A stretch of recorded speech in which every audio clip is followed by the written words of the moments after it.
Hey guys, and welcome back. So this video is directly following on from the last one, which is on the topic of chirality. So in this video, we are going to practice assigning configurations to chiral centers and also doing a little bit of practice of how you draw the enantiomer of a molecule. Okay, so if you take this compound here and you want to draw the enantiomer, there's two ways to do it, and I'll show you both of them. So the first one, and this is often the most commonly done one, but I personally find that you're more likely to make mistakes if you do it this way. So the first one is to draw a mirror, or imagine a mirror down here, and then you draw the molecule in reverse.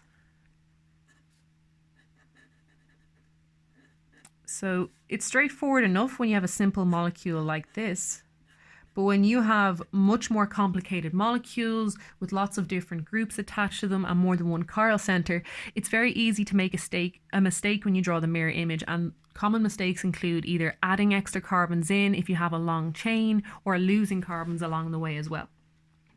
So what I find is the easiest thing to do to draw an enantiomer is you draw the molecule exactly as it's shown. Okay? So you give it the same orientation, whatever is on the left stays on the left, and whatever is on the right stays on the right. And all you do is everywhere you see a wedge, you replace it with a dash, and everywhere you see a dash, you replace it with a wedge. Okay? So this is the mirror image of this molecule, and it's an enantiomer. But I just personally find it way easier to do it like this. So you draw the molecule out the exact same way, except you change the wedge to a dash.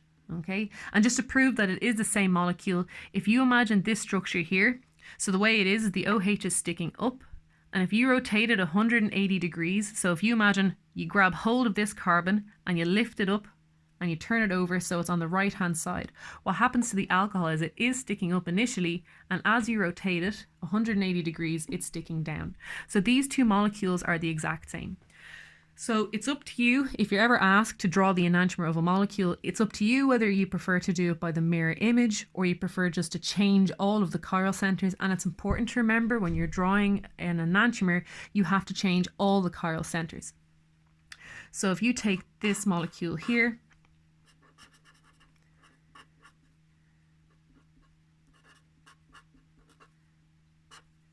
we'll give this a wedge. So if you imagine this molecule here, okay, so if you want to draw the enantiomer, again, you draw out all the groups in the exact same place, except you change every wedge to a dash. So these two wedges will turn into dashes, and then you turn the dashes into wedges. Okay. So a common mistake is what people do is they don't change all of the chiral centers. So if you make a mistake, okay, so let's say for example you only change one of the chiral centers, okay, so in this case, going from your starting material to the enantiomer, you have to change every chiral center. Okay, if you make a mistake and you don't change them all, so let's say you just change one of them, what you're actually drawing is a diastereomer.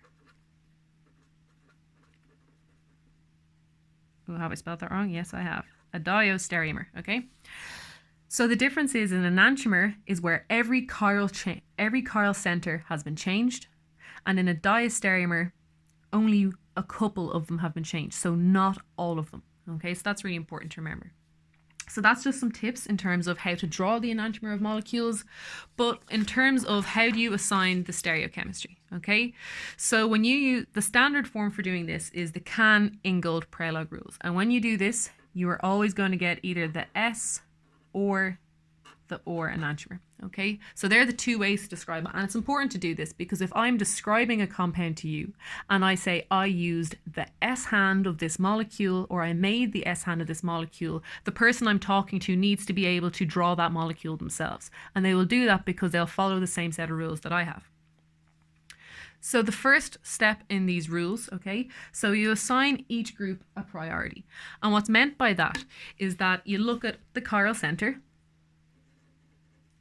and you look at all of the groups attached to it. So I've only drawn 3 bonds to this carbon. So the fourth one is going to be a hydrogen. And if these 2 bonds are just straight lines, that means they're in the plane. And then you have 1 bond that's wedged. So the last bond has to be dashed. Okay. So now I've drawn the 4 groups of the molecule. Sorry, of that carbon atom. So the way you assign priority, it's based on atomic number. So whichever group has the highest atomic number on the atom that's bound to the carbon, that gets the lowest priority. So that will be number 1. Okay. So in this case, you have a hydrogen, a carbon, and an oxygen. Okay. So oxygen has the highest atomic number. So that's going to be priority number 1. Okay. The next one's a bit more difficult, okay?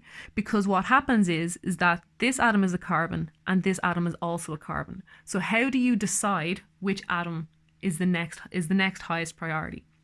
So if you draw this out just a little bit bigger,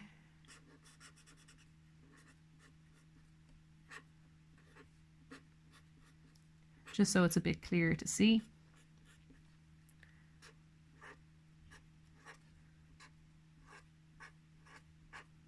And I'm just going to draw it out in full to make this very clear. Okay, and I've left out the hydrogens on the phenyl ring because they're not actually very important. So what happens here is these 2 carbons are the same. So they cancel each other out. Okay, so then what you do is you have to look at what are these carbons bound to. So this carbon is bound to 3 hydrogens. And all these hydrogens have an atomic number of 1. Okay, so if you add up the atomic numbers of all of the things bound to this carbon, it's equal to 3. Okay.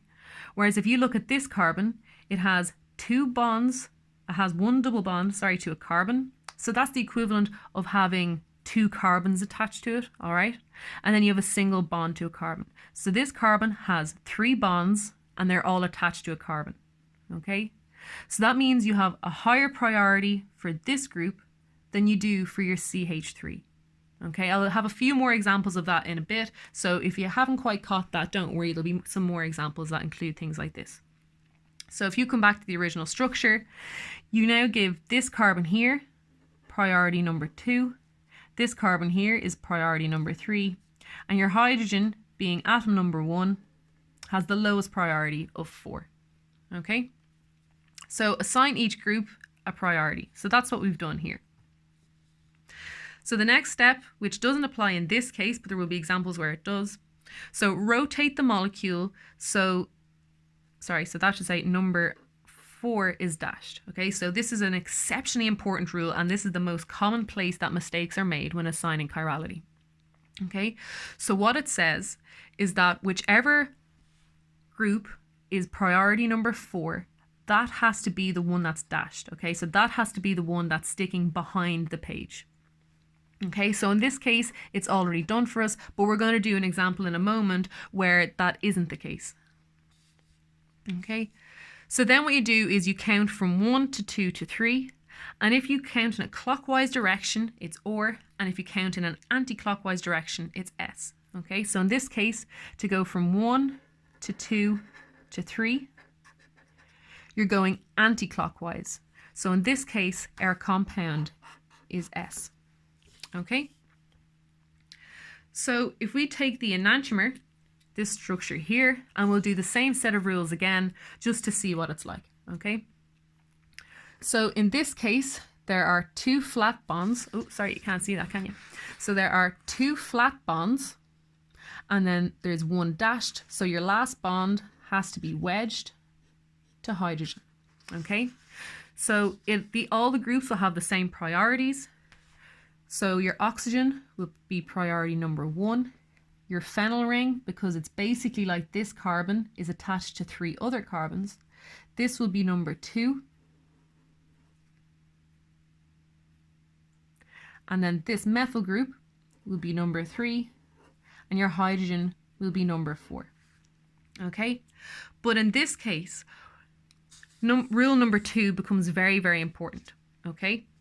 So if we ignored rule 2 and skipped straight to number 3, it would be going clockwise. Okay, but obviously that's incorrect because this is the enantiomer and it can't also be going clockwise. So this is why rule 2 is so important. What you have to do is redraw the molecule so that your hydrogen is sticking back. So the way I like to imagine that is if you take this phenyl ring, okay, and you were to pick it up and flip it over so it's on the right hand side. Okay, so sometimes this can be hard trying to visualize things in 3D, but you eventually get a bit of practice and it gets easy enough. So as you're doing that, okay, that hydrogen was sticking up, and as you flip the molecule 180 degrees, the hydrogen ends up sticking down. Okay, so that means your hydrogen is going backwards. Oh, sorry, that's a mistake. Your hydrogen is going backwards and your OH is coming forwards. So the priorities all still stay the same. So your oxygen is still number 1, your phenyl ring is still number 2, your methyl is still number 3, and your hydrogen is still 4. Okay, so now when you count from 1 to 2 to 3, you're going in a clockwise direction. Okay, so that means it's OR. Okay, so this is your OR enantiomer and this is your S enantiomer. Okay, so there's going to be one more video on chirality and how to assign the configuration of chiral centers, because it's such an important part of organic chemistry, and particularly in this module. So I'm going to go through maybe 3 more examples to try and hopefully make sure you fully understand how these rules work and how to assign the stereocenters of chiral carbons. Thanks guys, and remember that these videos are part of a fundraising event to try and raise money for Cystic Fibrosis Ireland. So if you want to see some more videos like this, or you think that these videos have been very useful for you, please do check out the GoFundMe page and make a donation no matter how small. Thanks very much.